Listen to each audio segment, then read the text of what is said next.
Hello there and welcome to NTV Weekend Edition. I'm Smriti Vidyarthi. Thanks for making time with us tonight. These are some of the stories we've got lined up for you. Tonight, 3 dead in Wajir, 10s are hospitalized. None of those people were brought to hospital. Wajir County battling a cholera outbreak. Plus, from the genesis to a thinned forest. Nilikuwa mtu wa kwanza kununua plot hii. Mahali mnaona hapa ni hii building zote ni yangu paka pale. The Mao tragedy, politics, power and greed. These are just rogue individuals within government doing their own things and causing all these problems. And deadly attacks in Kitui. Msichana yuko form 2 alikimbizana naye mpaka akatolewa kisu. The problem is so bad here, the children are not even going to school. Kitui residents living in camps for fear of fresh attacks. Also tonight, DP Ruto slams his party leader's handshake partner again. Kaitwa baba, sasa hapo ndio inaleta matatizo, anachanganyikiwa.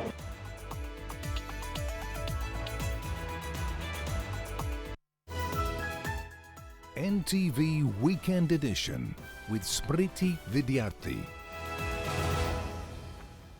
Right, to our top story, 3 people have been reported dead in Wajir County from confirmed cases of cholera. Health officials confirmed the cases, explaining that the victims were not taken to hospital and died without receiving medical attention. The 3 new cases brings the total number of those who have succumbed to cholera to 9 from May this year. Well, more than 400 people have been diagnosed since May and 14 are currently receiving treatment in various health facilities in the county. An isolation clinic has been set up in Wajir to deal with what is now a cholera outbreak in the county. Here, each and every visitor has to sanitize his hands as well as his shoes. According to Wajir Medical Services Chief Officer Ahmed Guhat, the first cholera outbreak was confirmed in May 13, 2019. So far, there are 405 listed cases from 4 wards with active cholera outbreak. They are Wajir West, Wajir South, Wajir East and Tarbaj. I think the last 2 days we have 3 cases which are confirmed, but unfortunately none of those people were brought to hospital. They have been in the reserve, very far areas of Wajir County, and the deaths were confirmed in Wajir South, about 26 kilometers from Habaswin Hospital. 9 people have so far been confirmed dead since the outbreak in May. It is the high time that the county government of Wajir comes out and put proper strategies in place so that once and for all, cholera becomes a thing of the past in this great county of Wajir. If this is not addressed properly and together by all the stakeholders, then it will keep on recurring. The county government is in the meantime using community intervention strategies such as barazas in order to inform residents on sanitary awareness. Seth Olale, NTV. Now, the Mao Forest Complex used to be a tightly knit green and lush canopy stretching across 5 counties. It encompasses 22 forest blocks and from it flows several rivers supporting life in surrounding counties and beyond. While the effects of the life-sustaining forest travel all the way to the vast wildlife-rich Serengeti Plains in Tanzania, where the mighty Mara River flows. But now, the Mao is at the center of a heated debate among political leaders as the country tries to find ways to save the complex, which continues to be degraded by human encroachment. Farming activities and human settlements started eating away the edges of the forest, creating large clearances whose effect on the ecosystem began to show. While the forest settlement issue that has persisted for 4 decades now has become a sore thumb in the nation's collective conscience. Our team visited the Mao to establish exactly where the problem began, what the current situation is, and what future lies ahead for this crucial water catchment area. Zainab Ismail now reports on the Mao tragedy. The sunless sky covers the woods over the treetops, creating a harmonious canopy on the land. The thick forest, tranquil, as if it has been keeping a secret hidden deep within itself. The ridges standing silently in the background, a brooding, majestic presence. This is the Mau complex, the largest closed canopy forest ecosystem in Kenya and one of the 5 major water towers whose survival now hangs in the balance.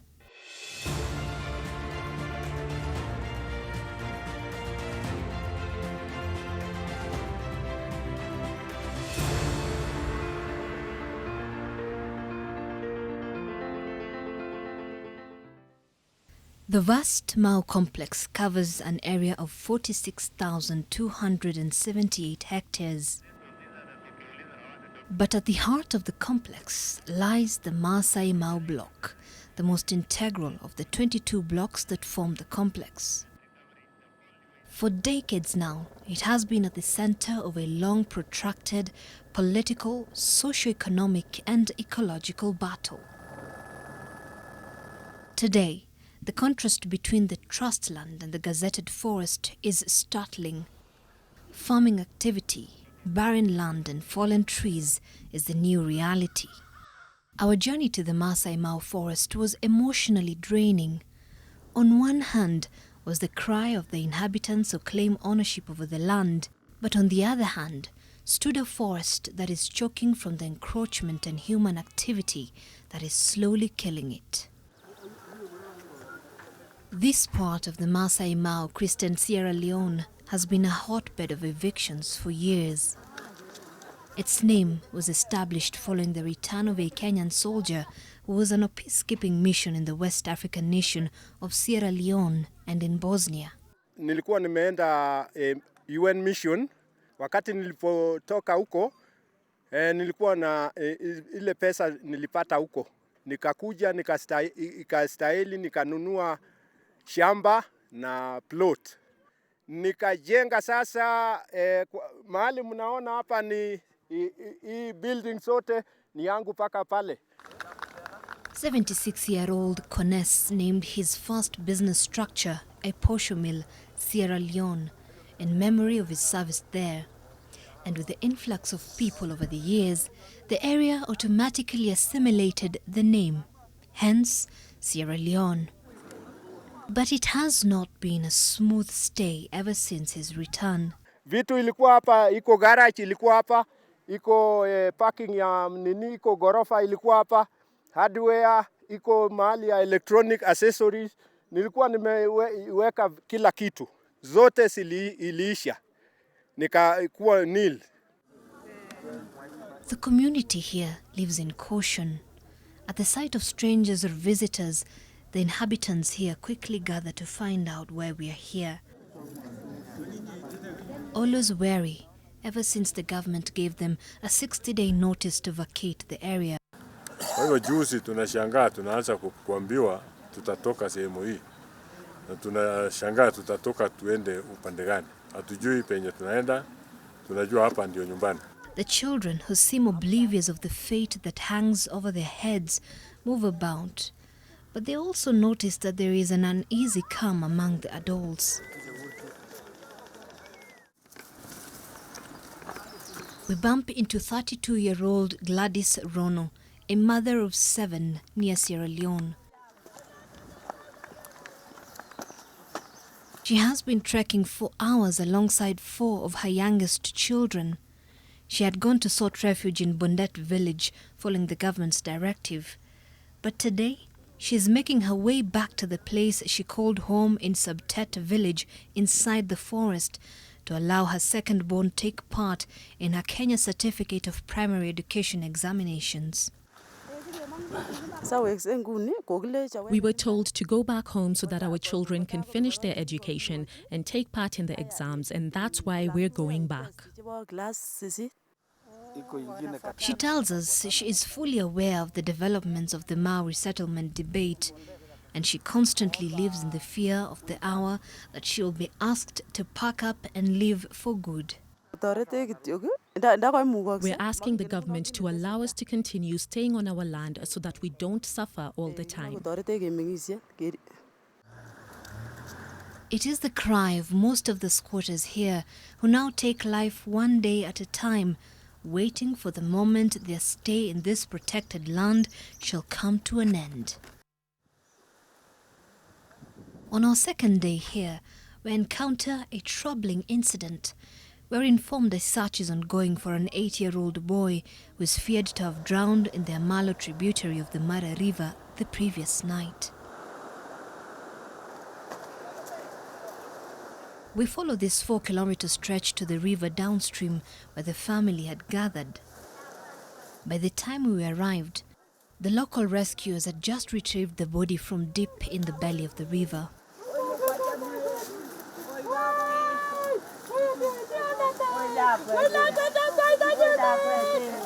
But for this family, this has been a double tragedy.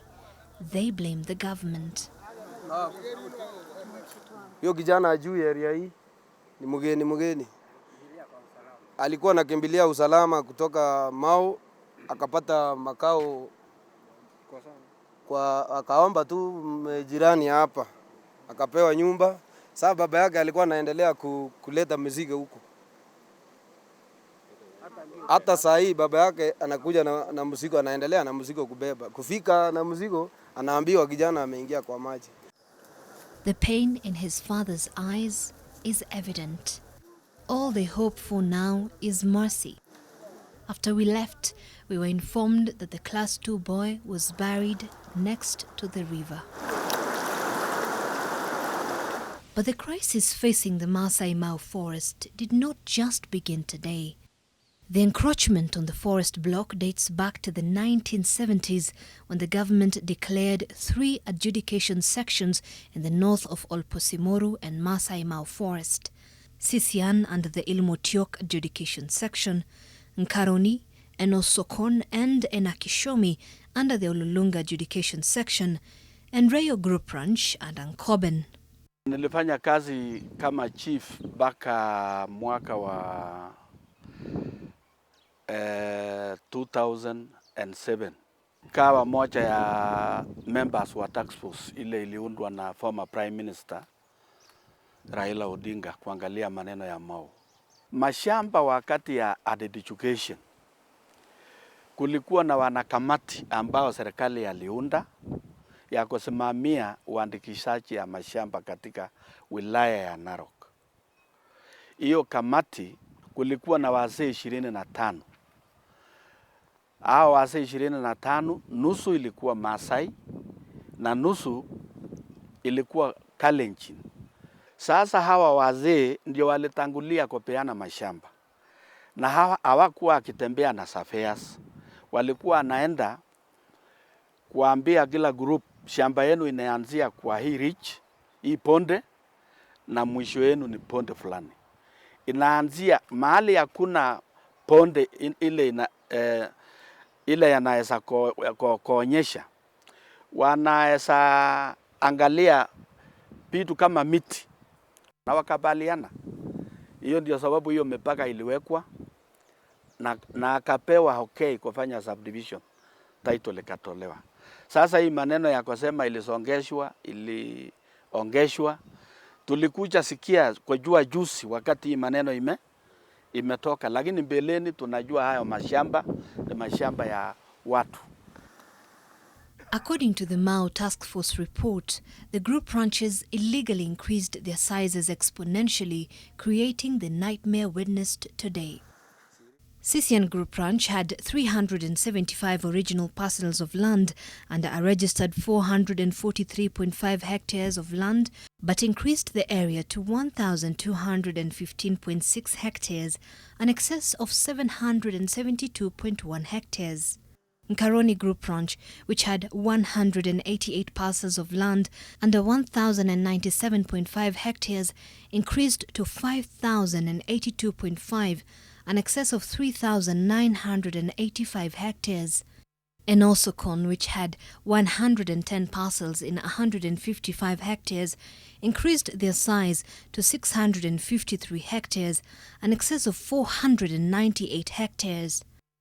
And Akishomi Group Ranch, which had 115 parcels under 1,275.5 hectares, increased to 9,271.5 hectares, an excess of 7,996 hectares. And Nyayo Group Ranch, which had been allocated 34 parcels of land under 26 hectares, increased their size to 878.6, an excess of 852.6 hectares, which brought the total of an original 2,997.5 registered land ballooned to 17,101.2 hectares, an excess of 14,103.7 hectares. Joseph Carrier was among the task force, Mao task force, that was formulated during the time of Raila Odinga when he was a prime minister. And we made a lot of recommendations towards the settlement and the restoration of Mao. There are 5 group ranches that forcibly extended their boundaries into the Mao forest. So they went on with the expedition of the surveyor by then and a land adjudication officer who was called Mr. If I could remember, he was called Mr. Kitui. So Mr. Kitui was the one who was authorizing the subdivision. Those ranches that encroach on their forest. Of course, the records are committee of county council. I also need them to see them prosecuted. Yes, we have leaders of those ranches which encroach into the forest. We have past leaders, members of parliament from this region who also had acres in the forest. These are just rogue individuals within government doing their own things and causing all these problems. Yeah? And it's not possible for a small man in this republic to cost land with balloon in the government forest, have it surveyed, and title this issued. These are big people who did this. The sale of the ballooned areas to third parties then took place, and some of the settlers were issued with title deeds. This was the biggest undoing of the officers in charge back then. Look at this. This one's a green card. Somebody just rubs. Then he changes the acreage. So instead of subdividing this, they subdivide this. And they create new numbers.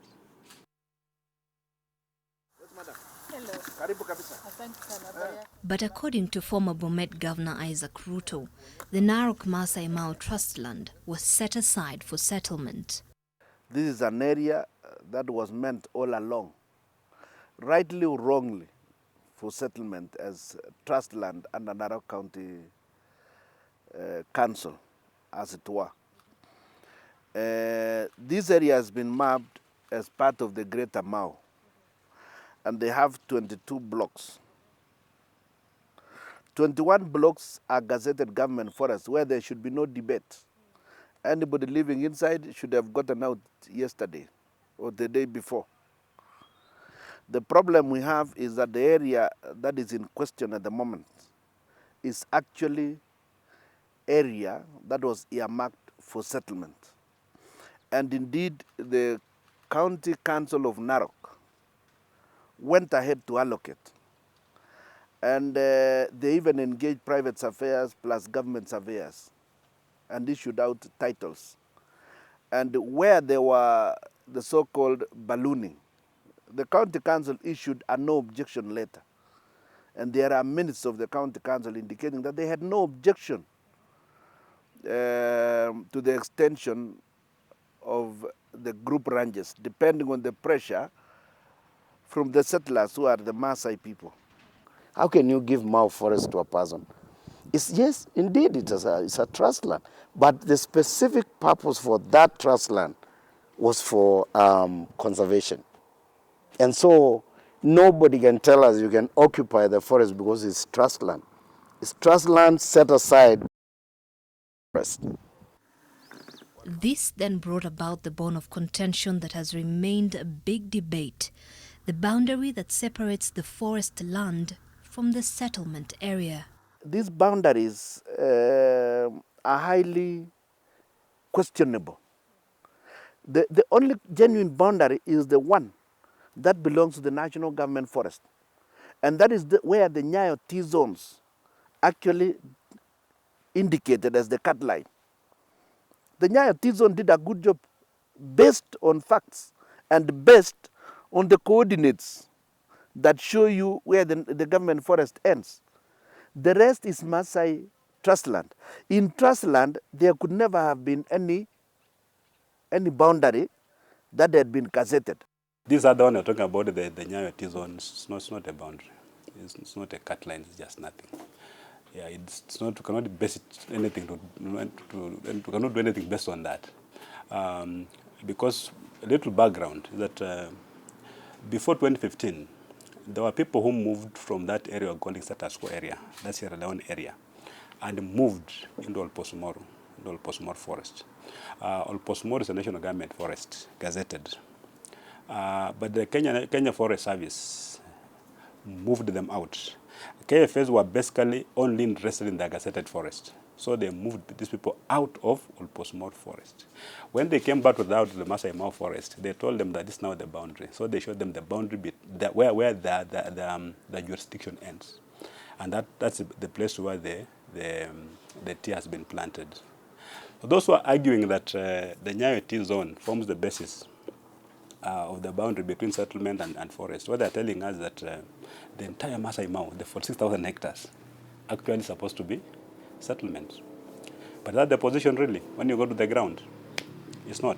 I think we should just stick with the original boundary, which was set by the Landless Commission, which is the one that we know to be the legitimate boundary. All these others are just like patching up, a torn piece of cloth.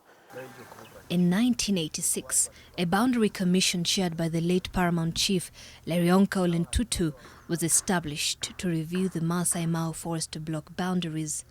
The commission identified and demarcated a new forest perimeter boundary by recommending that a total of 5 ranches be reclaimed. Then came the Commission of Inquiry into the illegal and irregular allocation of public land, known as the Ndungu Land Commission, formed in 2004. The commission established that most excisions in forest lands were done without technical considerations of social, economic and ecological implications, among many other recommendations. Then in 2008, former Prime Minister Raila Odinga set up another task force to investigate the causes of the ongoing destruction of the Mau complex. The concrete actions that we will take to restore the Mau forests will be formulated by the task force that I'm inaugurating today. The task force noted that most, if not all, the acquisitions of land in the area were illegal and recommended that all settlers be evicted from the Mau complex as soon as possible. Parliament adopted that report. Former Baringo Central Member of Parliament Sami Mwaita, who was at the time Commissioner of Lands, former Presidential Aide Joshua Kolei, and former Permanent Secretary Zakayo Cheruyot were some of the 25 powerful individuals who were named by the task force for having been allocated land inside the forest. Also listed in the report were Olalarusi Investment Farm, former Councillor Korema Olesurum, Francis Lemiso Kipturkut, and Elgina Contractors. The challenge is that most of them register those parcels of land in the names of companies. You go to the register of companies, the files have disappeared. So basically that land is government. Nobody's going to claim it. You can't claim it if you can't come out and say, I own this company. Who the land belongs to who? And we are saying, who owns this land? Yeah? We can get the name of the company. You go to the record, the company is not there. The implication is what? The land is government. It has got no owner. But not everybody agreed with the recommendations of the report. Christopher Bore was among the 4 members of the task force that refused to sign the recommendations of the task force. Tukaangalia mambo mengi ambao tungeshughulikia ili tulinde haki ya watu na vile vile tuhifadhi mazingira. Tukaona agenda kubwa ilikuwa tu ni maneno ya cancel title, ndio tukakataa. But at the heart of the entire debate is the issue of the legality of the title deeds that were issued. You'll find, because there is a caveat that was imposed in 2009, that there should not be any activities there. You can't sell, you can't lease, you can't. But people have been still selling. So you'll find somebody comes out with this title deed, those who have title deeds, they have those documents. He'll come and sell you land, 5 acres, but because he cannot take to the land board, he gives you a copy of his own title. Then tells you, when the caveat is lifted, nitaukatia kwa hii. Those are things those people are carrying. So you'll find one person, one title deed is carrying so many people. Yeah? And that's what I'm saying. You know, if somebody sold you land and we are telling you this land was not available in the first place, you know, to be disposed of, and you know the person sold you the land, what are you asking the government?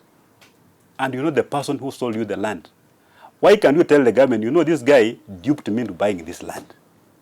Assist me get my money back, or assist me settle on this land, because some of them have got huge tracts of land there who can assist these victims to go to those parcels. But now you are asking the wrong person. It's not the government who settled you there. You came and bought this land from a person who was not supposed to sell this land. Yeah. So tell the government, and that's what we are saying. That's why I've opened that office there. Come to us, provide documentary evidence that indeed I gave my money to this person, and this person is alive and you know him. Yeah? We'll use government machinery to ensure that these people who sold land illegally are arrested and taken to court. There was a mistake by national government, a mistake by county government or county council, and therefore, in fact, the settlers were completely unsuspecting when they came in there.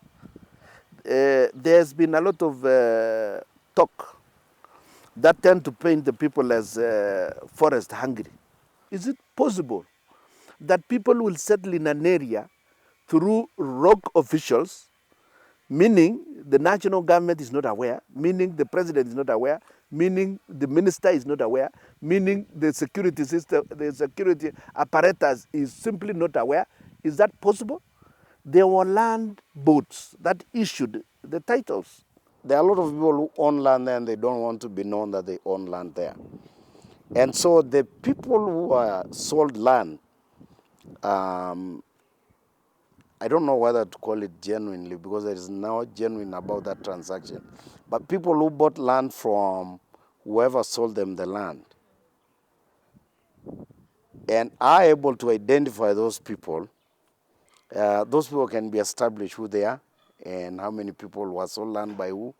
But you'll see a lot of those pieces of lands, nobody will ever claim them, ever. Because some of them are owned by powerful people, powerful politicians. They don't want to be known. I know people like Isaac Ruto, the man who is cycling in the forest. He bought all the neighbors' land and brought those people from his neighborhood and planted them in the forest. Let me tell you, I do not own a single acre in Narok South. Either in the area so-called Masai Mau or anywhere near there, not even in Mulot. According to a report by the Ministry of Environment tabled in Parliament, 1,029 individuals have been named as the original beneficiaries of land allocations in Mau Forest. This land that is the subject of this deliberation was not available for registration and adjudication and issuance of title. It does not matter how many documents you describe as title deed you may possess. In law, they are of no legal effect and consequence. According to documents seen by NTV, some of the key officers who were involved during the extension of these group branches included Francis Deituk, Joseph Muholi, George Gaya, Jackton Mogaka, S.M. Muketha, John Chepkurui, A.S. Bamusa, and J.O. Onyambu. They are said to have either illegally registered parcels of land, illegally increased some acreage, or failure to collect survey amendment fees for parcels of land they surveyed. I can confirm that all government officials who are involved in this, all the land registrars who were there during the ballooning and further subdivision of these parcels of land, all of them, to the last person, have recorded statements. Of course, some have passed away. Those who have passed away, we have confirmed with death certificates. Our officers have gone up to their graves and confirmed that these guys are dead. All the surveyors who participated in this, be they government surveyors, be they private surveyors, have recorded statements. All of them. Most of them have retired. Some of them, because of this, they were sacked. But all of them have recorded statements. And we have been able to assemble all the documentary evidence, all the green cards, all the topographical maps, and all documents, including even the Gazette notices for declaration of adjudication sections. We have all those. And many of these people actually just admit what happened because it was stupid. Like, not doing like this. How can you run away? You've been watching the Mao tragedy here on NTV, and after the break, part 2 of that feature continues. And also ahead, in the bad books, coming up, publishers of the controversial book meant for Class 6 summoned.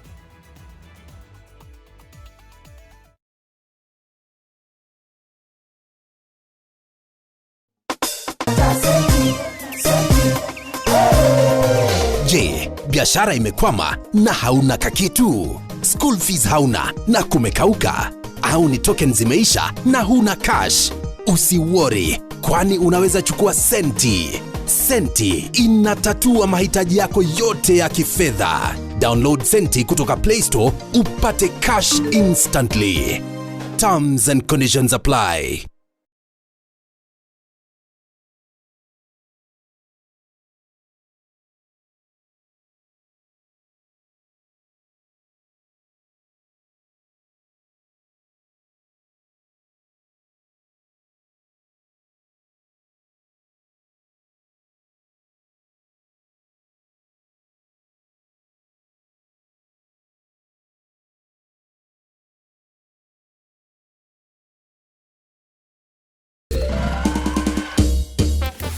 Sona moja imetengenezwa kwa njia spesheli ili kupambana na maumivu kwa haraka.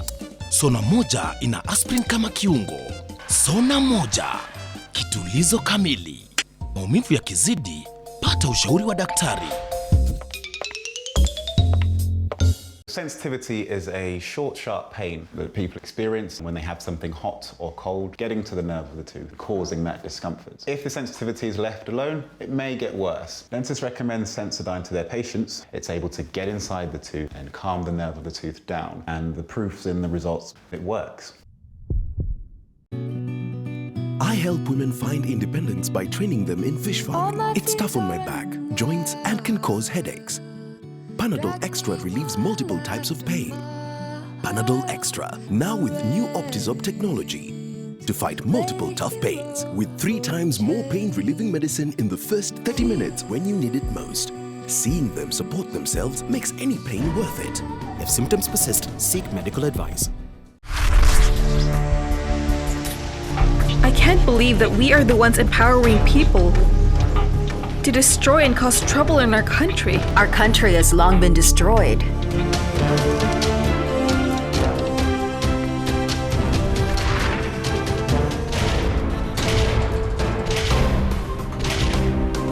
Let's talk, Anna. We have a lot to discuss. Come on, come with me. Let go of me. What do you want from my wife? When it comes to pimple care, Acne's Creamy Wash contains multiple vitamins and removes excessive oil and dirt. Use Mentholatum Acne's for clear and smooth skin every day.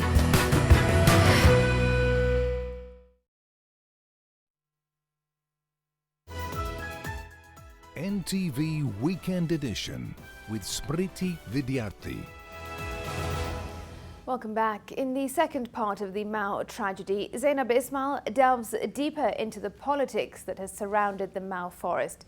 But as politics dominate the second phase of evictions, the survival of the Mao ecosystem remains crucial in the race against global warming. Here now is part 2 of the Mao tragedy. And then comes the highly debated Nyayo tea farm in Kibra. I was a councillor then when we gave Moi some shamba in Kibra. That is what we call the Polton, Transmara Forest. It was in 1975 when Olendi Mama was the chairman of Narok County Council.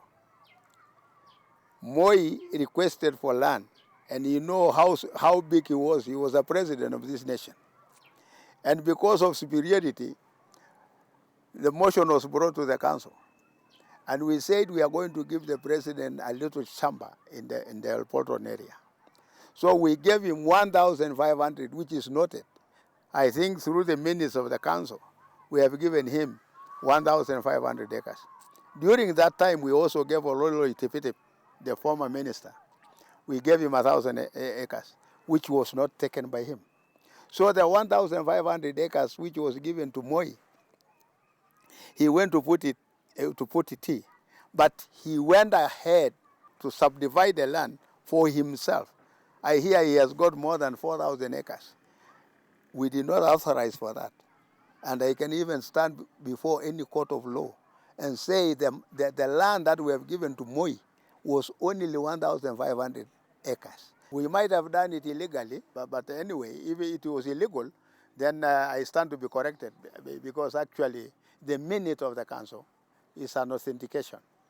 It is reported that Moi made the land request through prominent Maasai leaders, including Senior Chief Lerionka Olentutu, Olentimama, who later became Narok North Member of Parliament and served in Moi's cabinet, and Ministers Stanley Oloitiptip and Justus Oletipis.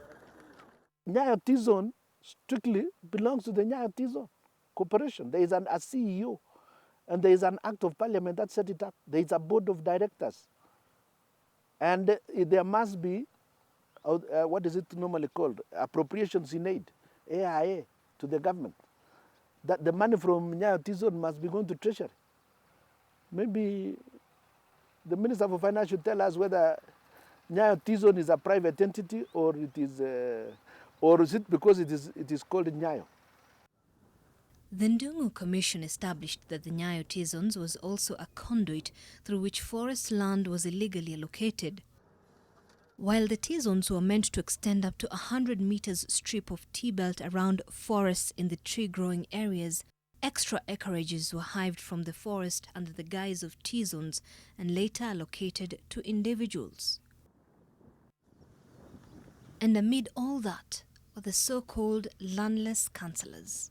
According to a document from the archives of the defunct Narok County Council, the forest was further encroached in 1999 when councillors, through a full council resolution, decided to settle what they called landless councillors. Actually, there was no landless councillor, but there was a committee that was set within the Narok County. You know, it was called Forest and Wildlife Committee. So they were told to go into the forest and establish the extension of the group ranches. So when they went there, they resolved to walisema tunyoroshe. Kitu naitwa kunyorosha. Kunyorosha ni kujipatia mashamba. So among the 20 who went into there as a committee, everybody took part and took a land, which was fraudulent, illegal, and what else can I put? They awarded themselves title deeds. And even during the time when the government was planning to evict the people, they were told to return the titles. And even one from Kekonyoke called Korema Oliosurum returned the title to Natembea. However, most of the councillors are said to have sold their parcels of land and made quick money at that time. The politics surrounding the Mau forest dates far back in time. Environmental disaster aside, the influx into the forest over the years has altered the ethnic demographics of Narok, and the politicians around the region view this as a threat to their dominance in a culture where votes are cast along ethnic lines. The government resolved to conduct the first removal of illegal settlers in 2004. Hata sisi hatujui pale tunaenda watoto iko wapi. Hata watoto wangu sijui wameenda wapi wengine. Large sections of the larger Masai Mara forest continued to be occupied and seriously degraded. In July 2008, the Kibaki regime, through the then Prime Minister Raila Odinga, ordered another eviction to be effected by October 2008 in order to protect the forest from destruction. The order was opposed by several Rift Valley politicians. Invaders, intruders, ambayo waliingia tu kule kubahatisha.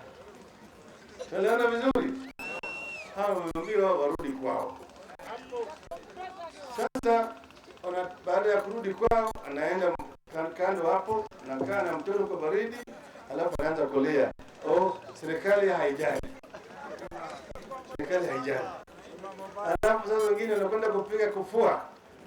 Ati kutusi rais. Raila si serikali. Wewe mwenyewe ni serikali. Sivyo? Lakini kitu basi tumesema ya kwamba serikali ni serikali ya kiutu. Maana yake wewe kwa makosa yako uliingia ndani ya msitu ukajenga huko, nyumba yako umeweka msituni, tuko tayari kukusaidia wewe na pesa uende ukajenga ndani nyumba nyingine. This destruction of the Mau is causing an ecological disaster for us as human beings. And to criticize the Prime Minister is malicious and irresponsible and uncalled for. Later, Environment Minister John Mishuki would reverse the order, leaving Raila with an egg on the face and a heavy political liability that many say cost him a huge chunk of the Rift Valley vote. It was this question that made the difference between State House and being outside for the former Prime Minister. The whole region swung, all the way up to Mount Elgon. And I kept telling him that, look, this problem, you may look at it as a Mau question, as a localized issue for a few thousands. You may say they are about 30,000. But I want to tell you that issue is a motive all the way to Mount Elgon.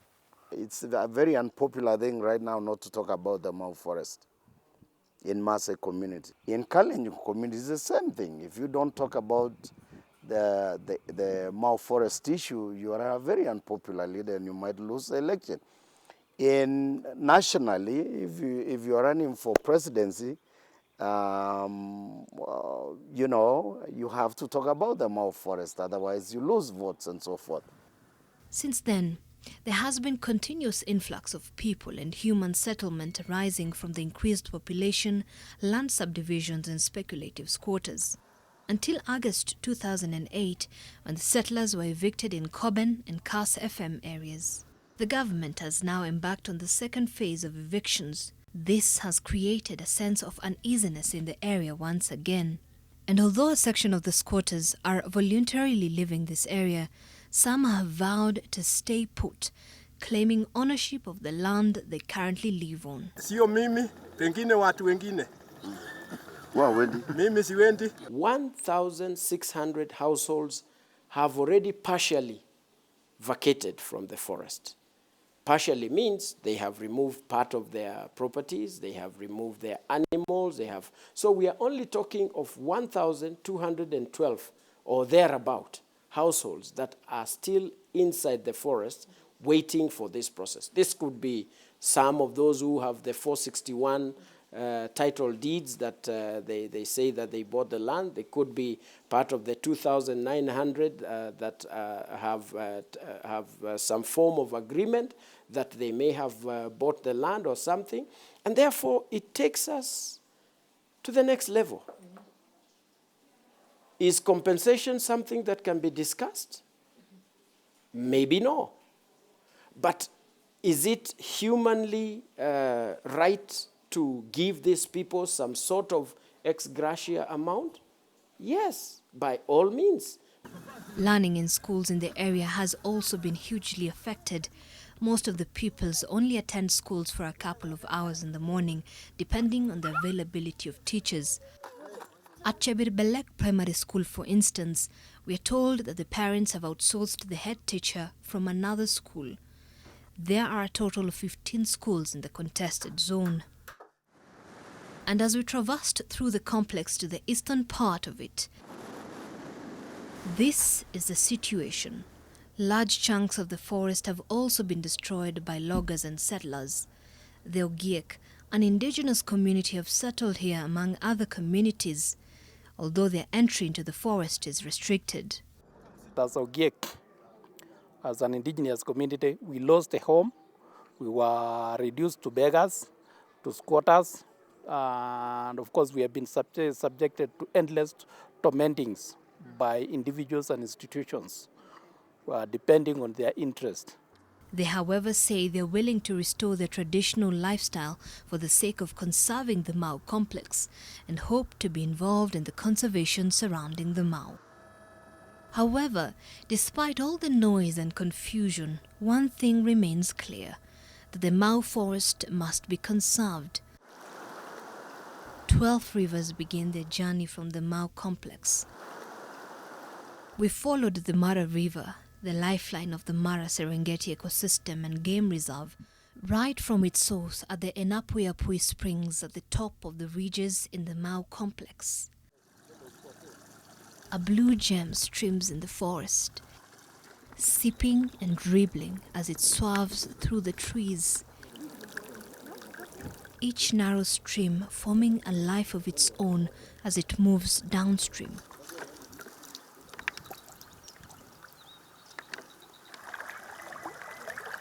But as we trail its movement, we realize that in some spots, the dry riverbed is evident of human damage. The worst, we are told, is yet to come if nothing is done. Masai Mara Serengeti ecosystem has zero chance of surviving without all the rivers flowing through there being protected from upstream. We have zero chance of securing the future of the Mara Serengeti ecosystem while the forest is being destroyed. The reduced volumes of the water along the river has already affected the eighth wonder of the world, the wildebeest migration. And as the forest declines, rainfall is becoming more erratic, causing water supplies to dry up. But the fate of the forest could also spell the difference between success and failure in the race against global warming. The future of Mau depends on us creating sustainable livelihoods, identifying, mapping out all the activities that are economically viable so that communities that are downstream and upstream definitely harvest a lot out of it. This is just one of the indigenous trees in the eastern block of the Mau complex, which has been in existence for more than 100 years, an example of what could have been in the Masai Mau forest before encroachment degraded that part of the forest. During our tour, it became apparent that the problems being experienced now, including the ecological damage, is the culmination of years of historical, political and cultural changes accompanied by corruption, misuse of power and greed, the result of a 40-year journey of environmental degradation that could leave people and animals in many counties hungry and thirsting for water that has dried out. Zainab Ismail, NTV.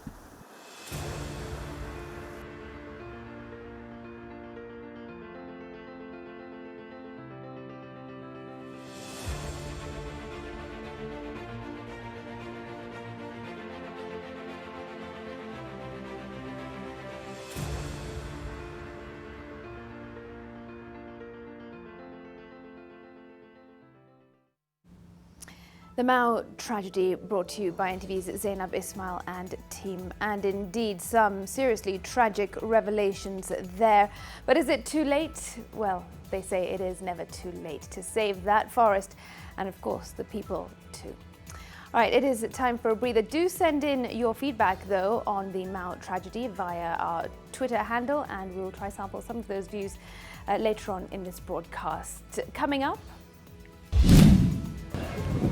hundreds living in makeshift camps in Kitui after deadly bandit attacks.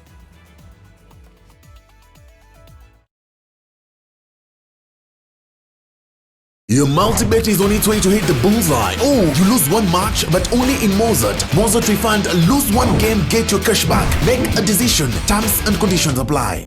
Mama, how can I be a champion runner? Well, you've got to be like a geisha ball. Stay strong and go so far. It's strong and lasts long. Like geisha.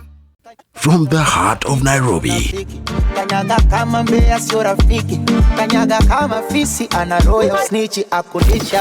to the running tracks of Eldoret.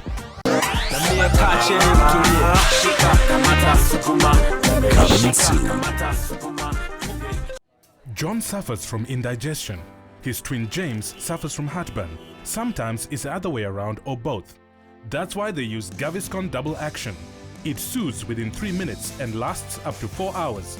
For double relief from heartburn and indigestion, Gaviscon Double Action. If symptoms persist, seek medical advice.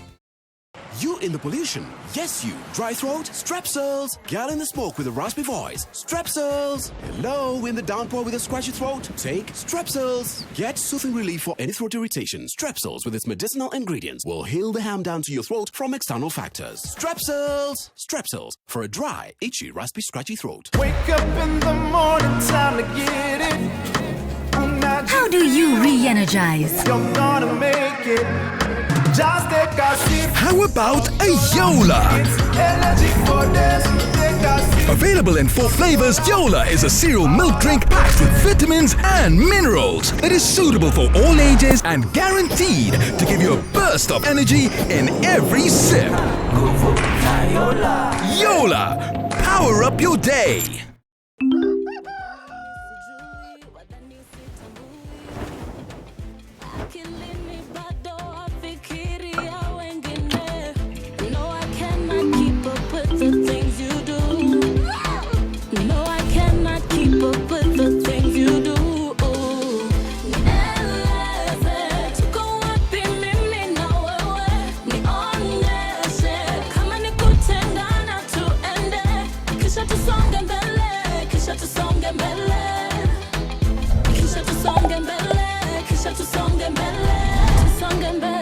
Tusonge mbele na Fiber Mobile.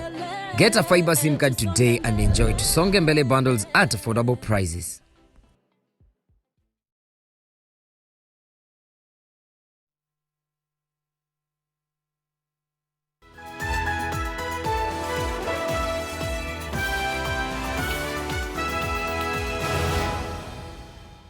All right, thanks for staying with us on NTV Weekend Edition. Now, the Kenya Publishers Association has summoned Story Moja, the publishers of the controversial book Blood Ties. Now, the book, which contains foul language, was in a list of books required by some schools for Standard 6 pupils. The Kenya Institute of Curriculum Development had not approved the book, and the Ministry of Education has warned school heads against recommending such books. Our reporter Sharon Baranga has more on that story. The content of the controversial book titled Blood Ties by South African author Zimkitha Mlanzeli left many parents shocked. Some schools had directed parents to purchase the book, which contains foul language for children in class 6. We have summoned the publisher concerned, and that is mandated by our constitution because we work under a code of conduct which every publisher has signed. So that code of conduct gives us authority to summon any publisher for them to explain the circumstances under which this book was recommended as a reader in class 6. Though not approved by the Kenya Institute of Curriculum Development, the book had made its way to bookshops in the country. KICD clarified the matter last week after outcry online over the contents of the book. Any of you can actually bring a book from any part of the world without consulting anybody and take it to any shop in Kenya, again without consulting anybody. That freedom comes with a responsibility. And responsibilities come with limitations. What you can do and what you cannot do, and to what extent. The Ministry of Education has directed all regional and county directors of education in the country to ensure that schools use the approved books. The ministry has warned school heads that recommending such books is in contravention of Section 27 of the KICD Act 2013. The Kenya Publishers Association says that by end of November, all public primary schools will have received textbooks for grade 4. The Ministry of Education will be rolling out grade 4 class under the competency-based curriculum next year. Sharon Baranga, NTV, Nairobi. All right, to one of our top stories, and over 200 families in Kitui are living in makeshift camps following bandit attacks. Kitui South and Kitui East residents are the most affected. Now, they accused armed camel herders of the attacks, which forced them to leave their homes in fear. They're now facing more threats, which include starvation and waterborne diseases. The displaced families have set up temporary structures, which they now call home. They are struggling to meet their basic needs. They do not have food and there is severe scarcity of water. Chakula hakuna. Hatuna manguo ya kumjifunika. Na tuna watoto, hata kuna mama mwingine alijifungua hapa nje. They left their homes in fear of bandit attacks. They claim camel herders are behind the attacks. Walikuwa wamebeba bunduki na watatu walikuwa na bunduki. Mmoja akanipiga, kijana mdogo akanipiga kwa mgongo. Wakati alinipiga hivi nikaanguka, mwingine akakuja akamshika kwa mkono yake. Last week, one such attack left one man from Kalamba village dead, while 4 others in Mutha were admitted at Mutomo Mission Hospital with severe injuries. One succumbed to death on Friday. Samuel Kilonzo is one of the IDPs at the Imumba camp. He says he ran away from his home 2 weeks ago, leaving everything including livestock behind. Kuku wako nyumbani, punda wako nyumbani, mbwa wako nyumbani, paka wako nyumbani, na mimi huwa naenda kuangalia asubuhi na ninarudi. Sababu pale siwezi nikakaa. Some school-going children are also affected and now risk missing out on the end-of-year exams. The residents are now calling upon the government to move in swiftly and ensure security and their safe return home. Halima Gongo, NTV. To some politics, the Deputy President William Ruto has once again hit out at opposition leader Raila Odinga. The Deputy President is accusing President Uhuru Kenyatta's handshake partner of not being mindful of Kenyans. Ruto used the controversial church donations issue to castigate Raila, claiming that Raila was out of touch with challenges ordinary Kenyans face. Mtu akishapata mamlaka nyingi, akaheshimika, akaitwa bwana mkubwa, akaitwa excellency, akaitwa baba. Sasa hapo ndio inaleta matatizo, anachanganyikiwa, anafikiria kwamba anaweza kusahihisha neno la Mungu. Haiwezekani. We will continue to respect and to be a God-fearing nation. And I want you, Bishop and the church in Kenya, to know that the government of Kenya shall protect the right of Christians and citizens of this nation to worship God without intimidation, freely as they wish. The race to bag the most votes in the Kibra by-election is heating up. Today, candidates descended upon the constituency to win over the voters as a section of the Western Kenya leadership unveiled their preferred candidate. NTV's Brenda Wanga reports. The Kibra by-election race seems to be gaining momentum as the days edge closer to that date with the ballot box. The field that has attracted over 20 candidates thrown into a spin with the declaration by a lobby group on who the largest voting bloc in the constituency should back. Apart from lawyers, we are asking everybody that is going to participate in this election, to rally behind Engineer Butichi Hamisi. The elders say they picked the community's flag bearer after conducting extensive surveys based on a number of factors like ability, leadership experience, and the candidate's agenda for the constituents included. I accept that endorsement with a lot of humility and respect even to the other candidates who were also gunning for that ticket. In Kibra, that endorsement wasn't stopping the other candidates from campaigning.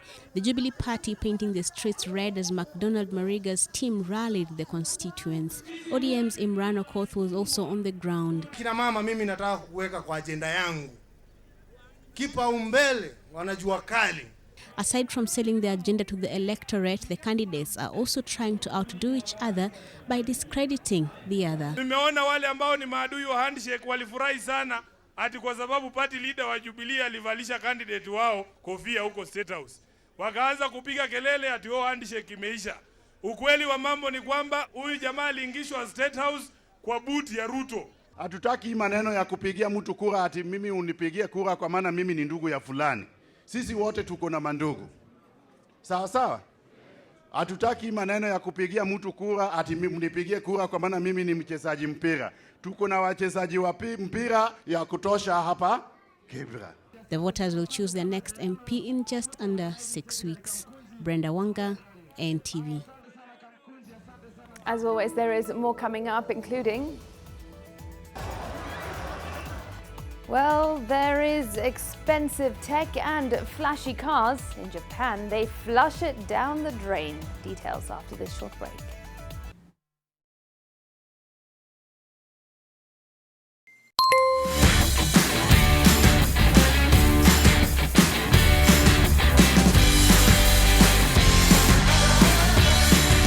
Download the Glovo app today, and when you need anything, order Glovo and we'll deliver it in minutes. Your multi-bet is on its way to hit the bullseye. Oh, you lose one match, but only in Mozart. Mozart Refund, lose one game, get your cash back. Make a decision. Terms and conditions apply.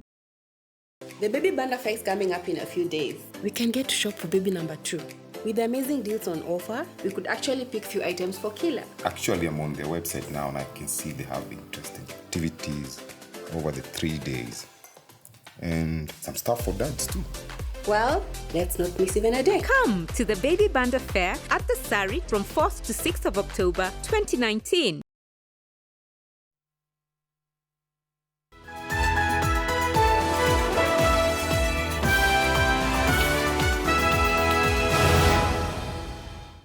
All right, at this point, let's fast forward for a bit and have a look at what's coming up this week. And the burial of Tob Cohen, that is the Dutch tycoon, will take place tomorrow. It will be a private ceremony and will be carried out as per Jewish traditions. The 71-year-old's death caused controversy as his body was found in a tank at his home after disappearing back in July.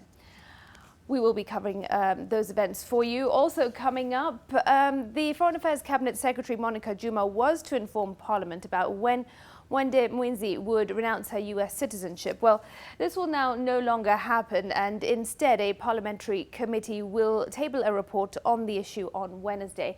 Wende is Kenya's envoy designate to Seoul, South Korea, but the issue is that she holds both Kenyan and US citizenship. Now, the 74th session of the United Nations General Assembly is currently ongoing, but on Tuesday, the high-level general debates kick off, and among discussions will be issues surrounding sustainable development, climate action, and also financing for development. So those are just some key things to look forward to this week.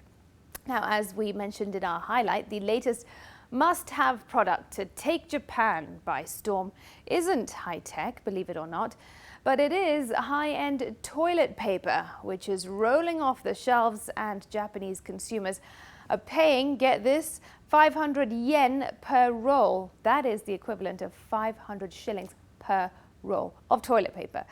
Now, that is actually the budget option and roughly the equivalent to about 12 rolls. So what is so special about this toilet paper? Well, it's made by delicately processing paper pulp fiber and precisely managing the water temperature used in the process, which then yields a softer wipe. so it's therefore smoother on your bottom. The aging owner of a family-run paper company called Mochitsuki says she was troubled by sensitive skin and determined to find a solution, and this was it.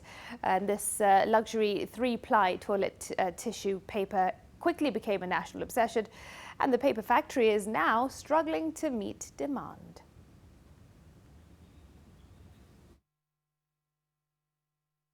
Now, would you pay 500 shillings for a roll of toilet paper to wipe your bottom? I don't think so. All right, now, if you love beer, this one is for you, and you may just wish that you were part of this crowd. Have a look. This was the opening of the Oktoberfest 2019. Thousands of people ran in to grab one of their places in the tent in Munich, Germany. Now, Oktoberfest is the world's largest Volksfest, that is, a beer festival and travelling fun fair. It's held annually in Bavaria in Germany, and it's a 16 to 18-day folk festival running from mid or late September to the first Sunday in October, with more than 6 million people from around the world attending the event every year. And the Oktoberfest is an important part of Bavarian culture, having been held since the year 1810. Elsewhere, several dozen people, rather than the 2 million feared, showed up near a secretive US military base in the Nevada desert, that's in the USA, in response to a meme-inspired Facebook event organized to storm the site in search of aliens. Yes, aliens. Well, around 2 million people had responded online to the joke, which was Storm Area 51. They can't stop all of us to see them aliens. Well, almost 100 people went at 3 a.m. local time on Friday to the best-known back gate of the legendary former top-secret US Air Force base. They were dressed in bright clothes, spacesuits and tinfoil hats, and no actual storming occurred, with some attendees only coming just to witness what they thought would be some mayhem, and 3 arrests were made. All right, now to our forgotten holidays. Today is the 22nd of September, and well, we all know how good milk chocolate tastes, and dark chocolate for some, but today it is White Chocolate Day.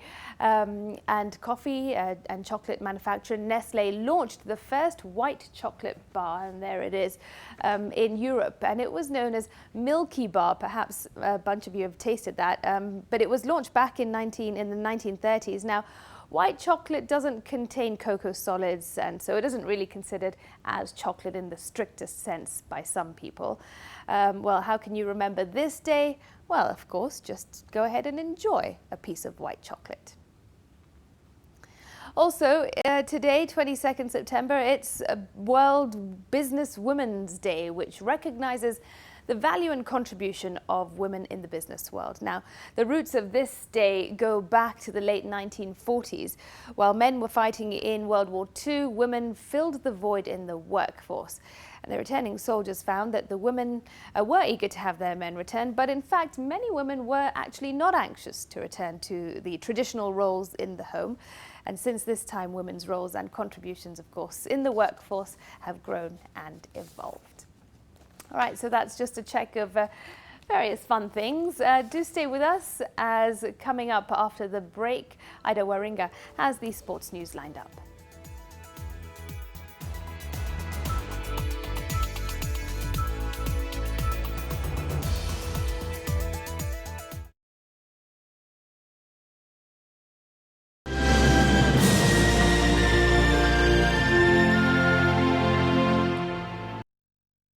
Your multi-bet is on its way to hit the bullseye. Oh, you lose one match, but only in Mozart. Mozart Refund, lose one game, get your cash back. Make a decision. Terms and conditions apply. I can't believe that we are the ones empowering people to destroy and cause trouble in our country. Our country has long been destroyed.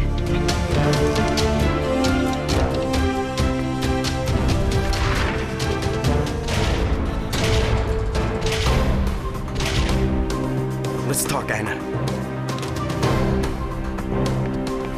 We have a lot to discuss. Come on, come with me. Let go of me.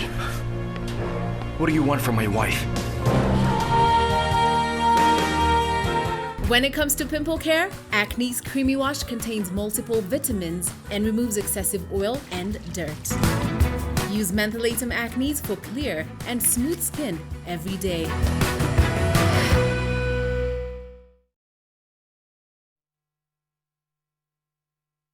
NTV Sport in association with Mozart Bet. SMS NTV to 29990.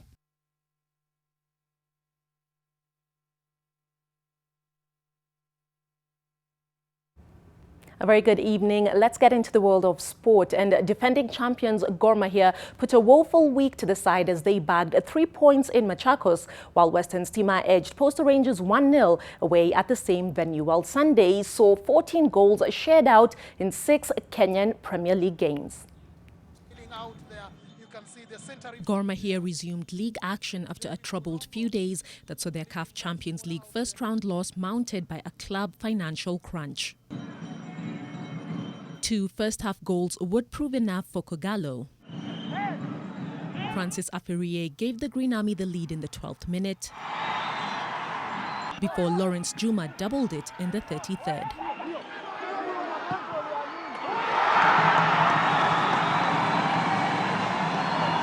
Despite a spirited fight back from the bankers that saw them pull one back through an Enoch Agwanda penalty, it would end 2-1 to Gor Mahia. Kogalo climbed to 3rd in the standings while KCB dropped to 7th.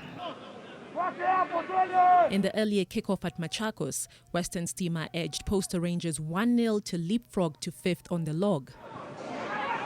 Villa Oromcha's 29th minute goal, the difference. But kinsa una lead, una pressure nini, si kwani usisit back uangoje kwa counter. We just have to reorganize ourselves, and the small mistakes that maybe we've been doing and conceding goals, we just have to work on them. In the day's other games, Kakamega Homeboys saw off Kariobangi Sharks 3-0 to go top of the log. Sofapaka cruised to a 4-0 victory over Chemelil. Bandari edged Sony Sugar 1-0 away, and Tusker came from behind to beat Zukericho 1-0. Let's move on. In England, 2019 Rugby World Cup campaign with a 35-3 win over Tonga. He takes along other soldiers just like him, and he tells them that despite the challenges that they face on the front line, life can be better and be different in all ways.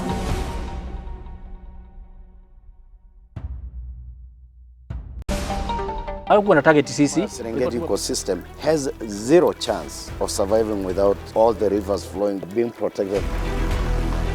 People like Isaac Ruto brought those people from his neighborhood and planted them in the forest. I do not own a single acre in Narok South. We know the people with title deeds are the big guys. Some have got even 2,000 hectares. This is just one of the indigenous trees in the eastern block of the Mau complex, which has been in existence for more than 100 years, an example of what could have been in the Masai Mau forest before encroachment. As Ogiek, as an indigenous community, we lost a home.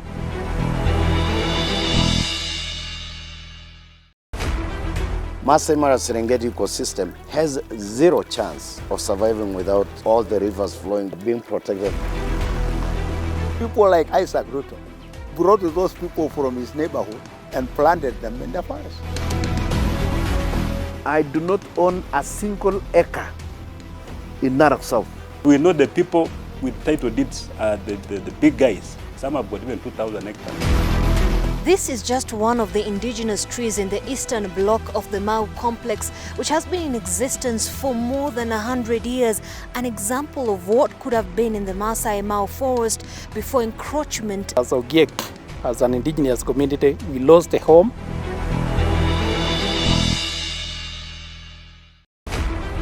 Masai Mara Serengeti ecosystem has zero chance of surviving without all the rivers flowing being protected. People like Isaac Ruto brought those people from his neighborhood and planted them in the forest. I do not own a single acre in Narok South.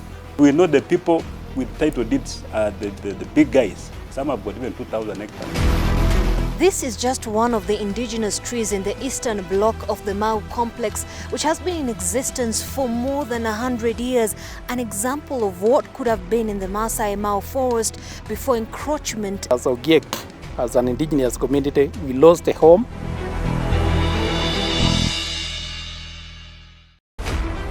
Masai Mara Serengeti ecosystem has zero chance of surviving without all the rivers flowing being protected. People like Isaac Ruto brought those people from his neighborhood and planted them in the forest. Mozart Bet. SMS NTV to 29990. Mozart Refund, lose one game, get your cash back. Make a decision. Terms and conditions apply. All right, we're out of time on NTV Weekend Edition. Thanks very much for your company, though. Thanks to Flora Atieno, our sign language interpreter as well. I'm Smriti Vidyapi. Have yourselves a good night. Bye-bye.